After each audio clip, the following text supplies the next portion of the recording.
Olá meus queridos amigos, tudo bem com vocês? Estou aqui hoje para gravar mais um vídeo. Hoje de uma maneira um pouquinho diferente, porque eu já estou aqui de volta no seminário. Então, o tema que eu queria falar com vocês hoje, na verdade são dois temas. Um primeiro deles é o pecado entrou no mundo por um homem. E os versículos que eu vou usar são de Gênesis 3, versículo 6 e versículo 7, que fala o seguinte: vendo a mulher que a árvore era boa para se comer, agradável aos olhos, desejável para dar entendimento, tomou-lhe do fruto e comeu, e deu também a seu marido, e ele comeu. Abriram-se os olhos de ambos, e percebendo que estavam nu, cozeram folhas de figueira e fizeram para si cintas. E também o versículo de Romanos 5:12 que fala: portanto, assim como por um só homem entrou o pecado no mundo, e pelo pecado a morte, assim também a morte passou a todos os homens, porque todos pecaram.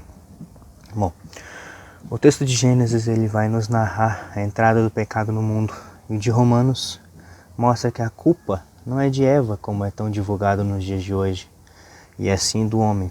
Larry Crabb, no livro dele, O Silêncio de Adão, ele aborda esse tema, dizendo que o pecado original não foi a desobediência do homem, mas sim a omissão dele. Quando ele vê que a serpente está enganando Eva, ele simplesmente se omitiu e ficou calado. E aí surgiu também o pecado da desobediência e a consequente queda do homem e a separação da humanidade com Deus. Então, vendo isso, a gente poderia ficar um pouco sem esperança, assim, porque, poxa, nós já pecamos e agora o pecado está entre nós, a morte está entre nós. Não há mais esperança, não há mais o que fazer. Mas é aí que entra a nossa esperança, o nosso segundo tema, né? O pecado de Adão ele não nos aflige por causa desse segundo tema, que é um só homem justificou o mundo. E aí eu vou trazer um pouco à memória o fato de que Jesus morreu na cruz pelos nossos pecados, pelos pecados de Adão, e para que eles não pesassem para nós hoje em dia.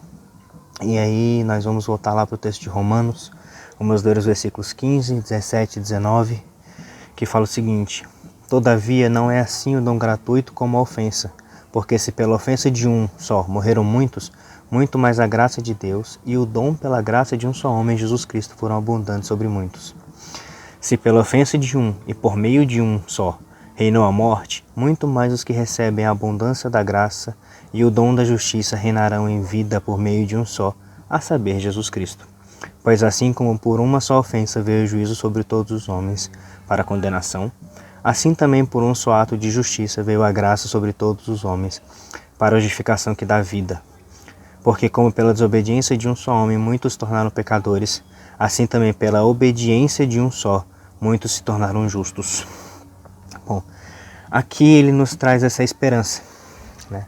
Paulo ele nos traz a memória que, como somente pelo pecado de Adão, a condenação foi para a humanidade inteira, pela justiça de Jesus Cristo, pela obediência de Jesus Cristo, a justificação também veio para a humanidade inteira. Então essa é a nossa esperança, essa é a nossa alegria, que Jesus morreu na cruz por nós e nos reconectou com Cristo, né? A partir do momento que Jesus Cristo morreu, ele nos reconectou com Deus, com o nosso Pai, aquele que sempre nos quer bem, aquele que sempre buscou a nossa santidade. Então essa é a nossa alegria, a nossa esperança, que Jesus nos salvou. Adão ele veio e fracassou na missão dele, mas Jesus Cristo teve sucesso. E a partir do sucesso de Jesus Cristo, nós podemos ter livre acesso ao Pai novamente. E é com essa força, com essa alegria de sabermos que Jesus Cristo nos salvou, nós podemos ter a esperança para enfrentar essa semana, para enfrentar esse ano, enfrentar essa pandemia. Então é isso, meus amigos, espero que vocês tenham gostado. Foi um formato um pouco diferente.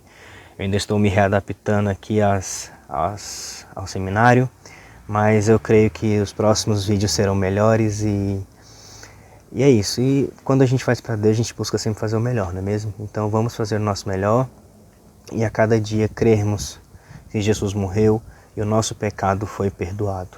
É isso. Até a próxima semana. Fiquem com Deus.